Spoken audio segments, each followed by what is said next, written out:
ইংল্যান্ডের যে বর্তমান অবস্থা, তা থেকে আমার ফ্রেন্ড সার্কেল অনেক সময় আমাদেরকে ফোন করে বলেন যে আর 15-20 বছর পরে ইংল্যান্ডের আকাশে কালিমার পতাকা উঠতে থাকবে, যদি এ ধারাটা চালু থাকে এখন যেভাবে আছে। ইংল্যান্ডে দেশটা তো অমুসলিম, সেখানে সব ইংরেজি, খ্রিস্টানও আছে প্রচুর পরিমাণ। এক মুসলমান তার সন্তানকে ভর্তি করায় দিয়েছে ইংল্যান্ডের স্কুলে। তো স্কুলের ভিতরে টিচাররা ম্যাক্সিমামই হলো খ্রিস্টান, অন্য কোনো ধর্মের মুসলমান টিচার নাই বললে চলে। টিচারেরা একদিন কোনো এক সমাবেশ করেছে ছাত্রদেরকে নিয়ে। সেই সমাবেশের ভিতরে টিচাররা ছাত্রদের ম্যান্ডেট যাচাই করতেছে, কে কি হতে চায় তাদের কাছ থেকে, এরকম কি হতে চায় এটা জানতে চাইতেছে। তো একজনকে জিজ্ঞেস করছে, সে বলছে আমি প্রকৌশলী হব। আরেকজনকে জিজ্ঞেস করে, সে বলে আমি প্রশাসনিক ডিপার্টমেন্টের লিডার হব। আরেকজনকে জিজ্ঞেস করে, সে বলে আমি নেতা হব, রাজনৈতিক নেতা হবে। আরেকজনকে জিজ্ঞেস করে, সে বলে আমি চিকিৎসক হব। আরেকজনকে জিজ্ঞেস করে, সে পারমাণবিক বিজ্ঞানী হবে। এরকম এক একজন এক এক কথা বলতেছে। একটা ছেলেকে জিজ্ঞেস করার পরে সেই ছেলেটা উত্তর দিয়েছে একদম ব্যতিক্রম। টিচারেরা জিজ্ঞেস করতে, তুমি কি হতে চাও? ছেলেটি তখন উত্তর করলো, আমি সাহাবী হতে চাই। কি হতে চায়? সাহাবী হতে চায়। এইটা আর ইংল্যান্ডের খ্রিস্টান টিচারেরা বুঝতেছে না সাহাবী কি। তো আবারও জিজ্ঞেস করছে, তুমি কি হতে চাও? আমি সাহাবী হতে চাই। টিচারেরা তখন জিজ্ঞেস করছে, হোয়াট সাহাবী? সাহাবী কি তার ব্যাখ্যা দাও। ছেলেটি উত্তর করে, আমি সাহাবী কি তার ব্যাখ্যা দিতে পারবো না। আবার জিজ্ঞেস করছে, তুমি কি হতে চাও? সাহাবী হতে চাই। টিচারদের মাথার ভিতরে লেগে গেল, কি ব্যাপার? সবাই তো বিভিন্ন রকমের কথা বলেছে, প্রকৌশলী হবে, ডাক্তার হবে, ইঞ্জিনিয়ার হবে, নেতা হবে। এই ছেলেটা যা হইতে চাইলো আমরা তো বুঝলামই না। ওকে জিজ্ঞেস করলাম, ও উত্তর দিতে পারে না। পরে টিচাররা একসঙ্গে বসে সিদ্ধান্ত নিল, সাহাবী কি জিনিস, এ কোন ডিগ্রি, এ কোন মর্যাদা, এ কোন পদ পদবী, এটা আমাদেরকে জানতে হবে। ছেলেকে বলল, তোমার আব্বা আম্মুকে বলবা আগামীকাল বিকাল বেলায় তোমাদের বাসা আমরা চা খেতে যাব। তো ছেলের টিচার যদি হয়, সে আমার কাছে সম্মানের পাত্র না? ছেলের টিচার হিন্দু হোক, বৌদ্ধ হোক, চাড়াল হোক, মগ হোক, হুজুর হোক, যেই হোক, সে আমার কাছে সম্মানের পাত্র। যখন ছেলে গিয়ে বলছে, আব্বু টিচারেরা আগামীকালকে আসবে, তখন ভালো একটা মেহমানদারি চা চক্রের ব্যবস্থা করছে। পরে টিচার, অনেকগুলি টিচার, সবার তো কৌতূহল, ইঞ্জিনিয়ারিং, ডক্টর, ডাক্তার এগুলো সব জানে, সাহাবী কি এটা তো জানে না। আর এই ছেলেটাই সাহাবী হতেই চাচ্ছে, যেটা একজনও হইতে চায় নাই। যাওয়ার পরে তাদেরকে বসতে দিয়েছে। সকলে বসে ছেলের বাবাকে জিজ্ঞেস করলো যে, আসলে ভাই আমরা তো এখানে আসতাম না, গতকালকে আমাদের স্কুলের ছেলেদেরকে জিজ্ঞাসা করতেছিলাম কে কি হতে চাও। কেউ ডাক্তার, কেউ প্রকৌশলী, কেউ আইনজীবী, কেউ প্রশাসনের ডিপার্টমেন্টের লোক হতে চাইছে, কিন্তু আপনার ছেলে একটা শব্দ বলল, সে সাহাবী হতে চায়। তো আমরা এখানে জানতে আসছি সাহাবী কি জিনিস। এই কথা যখন মুসলমানের কানে আসছে, খ্রিস্টান টিচার তার সন্তানের বাবাকে বলছে, আপনার ছেলে সাহাবী হতে চায়। এই কথা শুনতেই মুসলিম অভিভাবকের দুই চোখ বেয়ে অশ্রু, আবেগ আর মুহাব্বতের অশ্রু বেয়ে আসছে। মুসলিম অভিভাবক তখন টিচারদেরকে ডেকে বললেন, ভাই আমি আমার ছেলেকে আপনাদের স্কুলে পড়তে দিয়েছি, আপনাদের ধর্ম ভিন্ন, আমার ধর্ম ভিন্ন, আমি কিন্তু একজন মুসলিম। এ কথা বলতেই বন্ধুরা আমার টিচারেরা উত্তর করলো, ঠিক আছে, আপনার সন্তান একাই শুধু মুসলিম ওখানে পড়ে না, বরং অনেক মুসলমানের সন্তান আমাদের স্কুলে পড়ে, কিন্তু তারা তো কেউ প্রকৌশলী, কেউ ইঞ্জিনিয়ার, কেউ ডাক্তার, কেউ ডক্টর, কেউ বিজ্ঞানী হতে চাইল। আপনার সন্তান শুধু একজন ব্যক্তি, যে ব্যক্তি সাহাবী হতে চাইল। সাহাবী কোন ডিগ্রি আমরা বুঝি নাই। এ কথা বলতেই মুসলমান তখন আবেগ আপ্লুত হয়ে চোখের পানি ছেড়ে উত্তর করলো, আমার সন্তান সাহাবী হইতে চেয়েছে, তার মানে হলো সাহাবী হলো ওই মুকাদ্দাস মুবারক জামাত। এই পৃথিবীতে যত মানুষ আল্লাহ পাক তৈরি করেছেন, তার ভিতরে নবী এবং রাসূলদের পরে সবচেয়ে দামি মানুষের জামাত হলো সাহাবী। বিশ্ব নবী তো হাদিসে পাকের মধ্যে স্পষ্ট বলে দিয়েছেন, খায়রুল কুরুনি করনি সুম্মাল্লাযীনা ইয়ালুনাহুম সুম্মাল্লাযীনা ইয়ালুনাহুম। আল্লাহর পয়গম্বর আরো বলেছেন আসহাবি কান্নুজুম বিআইয়িহিম ইক্তাদাইতুম ইহতাদাইতুম।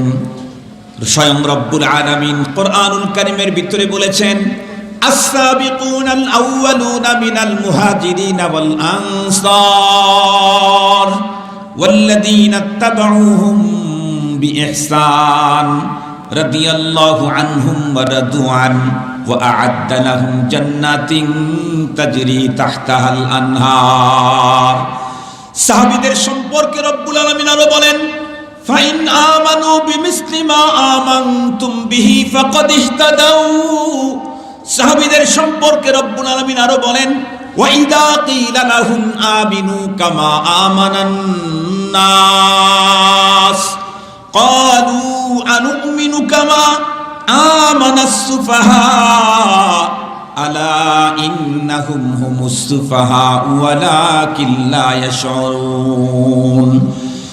মুসলিম তখন অভিভাবক ডেকে বলল ভাই, সাহাবী হলো ওই মুকদ্দাস জামাত যারা মুহাম্মাদুর রাসূলুল্লাহর হাতে হাত রেখে কালেমা পড়ে মুসলমান হয়েছে। পৃথিবীতে নবী রাসূলগণের পরে দুনিয়াতে এর চাইতে উন্নত মানুষ আর কোনোদিন দুনিয়াতে আসবে না, এমন এক মুকদ্দাস জামাতের নাম হলো সাহাবী। ওরা তখন অবাক হয়ে গেল। ওরা অবাক দৃষ্টে তখন জিজ্ঞাসা করলো, ঠিক আছে ভাই, আপনার ছেলে 1400 বছর পূর্বের সেই জামাতের মতো হতে চায়, তার কারণটা কি? কিছুই তো বুঝতে পারতেছি না তারা। আপনার ছেলে তাদেরকে চিনল কেমনে? তখন মুসলমান উত্তর করলো, শুনেন, আমার সন্তান তাদেরকে চিনল হলো আমাদের বাড়িতে প্রতিদিন কিতাবি তালিম হয়, আর প্রতিদিন কিতাবি তালিম, যেই কিতাবের তালিম করা হয় তার ভিতরে সন্তান 1400 বছর ব্যাগে আসতে চায় না, বরং আমার সন্তান পৃথিবীর সেরা মানুষ হতে চায়। এটা ব্যাগে আসা না। নবী আর রাসূলদের পরে সবচেয়ে দামি মানুষ সাহাবী। আমার সন্তান সাহাবী হতে চায় মানে আমার সন্তান নবী রাসূলের পরে পৃথিবীর সবচেয়ে সেরা মানুষ হতে চায়। আল্লাহু আকবার বলবেন না? এই যে এই ইংল্যান্ডে বাস করে একজন মুসলমান, তার সন্তান টিচার হলো খ্রিস্টান, পরিবেশটা হলো উলঙ্গপনার, এরপরেও সেখানে বাস করে সাহাবী হতে চায় কেন? তার ঘরের ভিতরে কিতাবি তালিম কন্টিনিউ চালু আছে।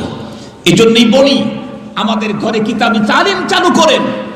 সন্তানের প্রথম হক আমি যথাযথ পালন করতে পারি নাই। সন্তানের মাকে সতী সাদরী দিনদার তখন মাথার মধ্যে ছিল না, নিয়ে আসছি, কিছু কিছু ঝামেলা আছেই, বলে যতটুকুন আছে এতটুকুন দূর হয়ে যাবে। ঘরের ভিতরে কন্টিনিউ তালিমের ব্যবস্থা করেন। মেয়েদেরকে দিয়েই করেন, আপনি বাইরে থাকেন, আপনি এদের উপরে চাপ প্রয়োগ করেন, বাধ্য করেন প্রতিদিন কমপক্ষে 10-15 মিনিট কিতাবি তালিম আমার বাসায় হতেই হবে, নাইলে কিন্তু তোমাদের জন্য আমার কোনো বাজেট নাই। পারবেন? পারবেন? কথা বলতে পারবেন নাকি? বললে আবার বাসার ভিতরে ঢুকতেই দেয় না, আল্লাহই ভালো জানে। তো আশা করি চেষ্টা করলে পারবেন, চেষ্টা করলে পারবেন। আর যদি করেন তাহলে আপনার সন্তানকে পৃথিবীর সবচাইতে বড় বিদ্বান বানিয়ে যতটুকুন সফলতা অর্জন করতে না পেরেছেন, আপনার ঘরের ভিতরে কিতাবি তালিম চালু করলে তার চাইতে বড় সফলতার মুখ দেখতে পাবেন ইনশাআল্লাহ। মুহতারাম হাজরিন, আর একটা পদ্ধতি অবলম্বন করতে পারেন। সেটি কি? মাঝে মাঝে হযরত উলামায়ে কেরামের সাথে মশওয়ারা করে মাস্তুরাত জামাতের যদি ওই মানের শর্ত সাপেক্ষে যদি কোনো জামাত হয়, তাহলে তাদের সাথে যতটুক দূরে পাঠানো যায় মতো আলেমদের সাথে মশওয়ারা করে এই পদ্ধতিটাও অবলম্বন করতে পারেন। তাহলে সন্তানের প্রথম হক যেটা আমার দ্বারায় পুরোপুরি আদায় হয় নাই, কিছুটা হলেও তার সলিউশন আসবেই আসবে। মনে থাকবে তো ইনশাআল্লাহ? কথা বলেন না কেন? মনে থাকবে? মনে থাকবে। আল্লাহ তাআলা এই কথাগুলো আপনার উপরে বোঝা আমল করার তৌফিক দান করুন। জোরে বলেন আমিন। এরপরে সন্তানের আরো হক আছে, সন্তানের আরো অনেক হক আছে। যেহেতু আমার সময় ফেভার করবে না, এই জন্য গুরুত্বপূর্ণ একটা হক মাঝখান থেকে বলছি। এরপরে সন্তান জন্মের আর পরে একটা হক হলো তার ডান কানে আজান, বাম কানে ইকামত দেওয়া। এটা সন্তান বাবার কাছে পাও না, মার কাছে পাও না। না, এটা কেন? মা তো তখন অচেতন, মা তো তখন অচেতন, মা তো তখন মৃত্যুর দ্বার প্রান্তে। এই হক বাবার জিম্মায়, এটা মার জিম্মায় না, তবে মায়ের জিম্মাতেও হক আছে। সন্তানের হক মায়ের জিম্মাতেও আছে। তার ভিতরে একটা গুরুত্বপূর্ণ হক হলো ওয়াল ওয়ালিদাতু ইউরদিনা আওলাদাহুন্না হাওলাইনি কামিলাইন। আল্লাহু আকবার, আল্লাহু আকবার। এটা সন্তান তার মায়ের কাছে পাও না।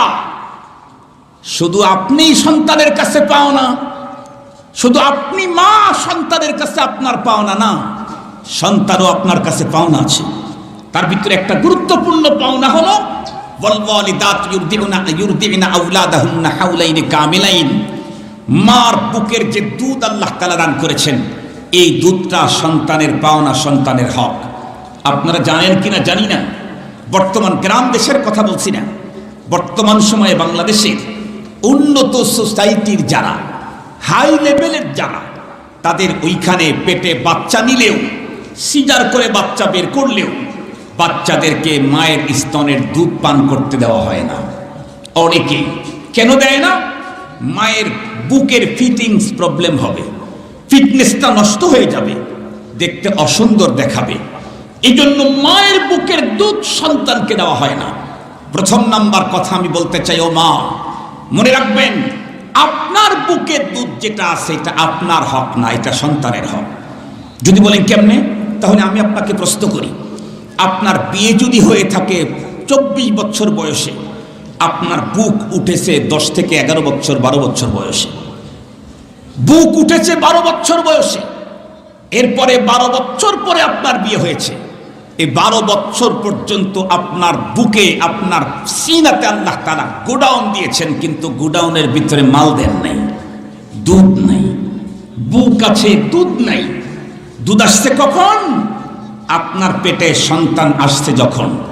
তার আগ পর্যন্ত আপনার বুক খালি, গোডাউন, মাল ঢুকানো হয়েছে, দুধ দেওয়া হয়েছে কখন? সন্তান যখন আপনার পেটে আসছে তখন। তাহলে বোঝা গেল এই দুধ তো সন্তান আসার পরে পাঠানো হয়েছে। আপনার বুকে থাকলে কি হবে? হক হলো সন্তানের। ওয়াফি আমওয়ালিহিম হাক্কুন লিসাইলি ওয়াল মাহরুম, এরকমই ওয়াফি আমওয়ালিহিম হাক্কুন লিসাইলি ওয়াল মাহরুম। বিত্তবানদের সম্পদের ভিতরে গরিবের হক আছে না নাই?